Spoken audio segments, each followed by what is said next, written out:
gogosha ay shinida fidisay waxa ka soo qayb galay dhammaan afar lugoodley iyo laba lugoodley baaleyda waxayna go'aansadeen in ay xukuumaddu ay dhistaan oo xukuumaddaas ay noqoto mid run iyo cadaalad ku shaqayso isla markii waxay doorteen gudoomiyihii baarlamaanka waxaa loo doortay qalowle wuxuu yidhi si degdega madaxweynuhu ciddii uu tartamayso farta ha taagto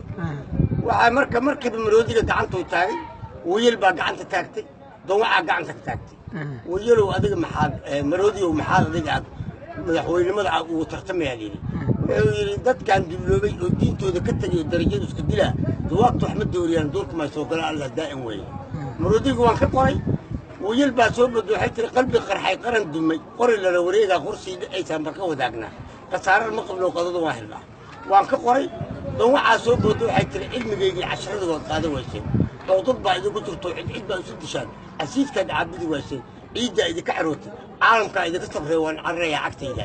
gudoomiyaha baarlamaankaa yidhi cararkaaga ma ogi shirka waa loo dhan yahay fadhiiso dawacay ee si degdega madaxweynaha loo doorto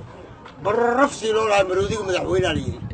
wayelna ra-iisul wasaare wasiir gaashaandhigga harimacas arrimaha dibadda shabeel arrimaha gudahana waraabo boosta isgaarsiinta gorayada gerigana warshadaha shaqada arrimaha bulshada daanyeerka korowga qorshaynta guumayska diinta arrimaha garsoorka duucada waxbarashada daa'uuska dalxiiska uurayska maaliyadda dhismaha iyo guryeynta aqoonka ciidka xanaanada xoolaha gorgorka gaadiidka cirka gaadiidka dhulka dameeraha wasaaradda beeraha garanuugta weerwere warfaafinta idahana caafimaadka macdintii biyaha looda badday dekadaha geela dabacdeeya madaxtooyada ganacsiga unfada wasiirka xukuumadda baarlamaanka gaduudane wabilaahi towfiiq wasalaamu calaykum waraxmatullahi wabarakaatu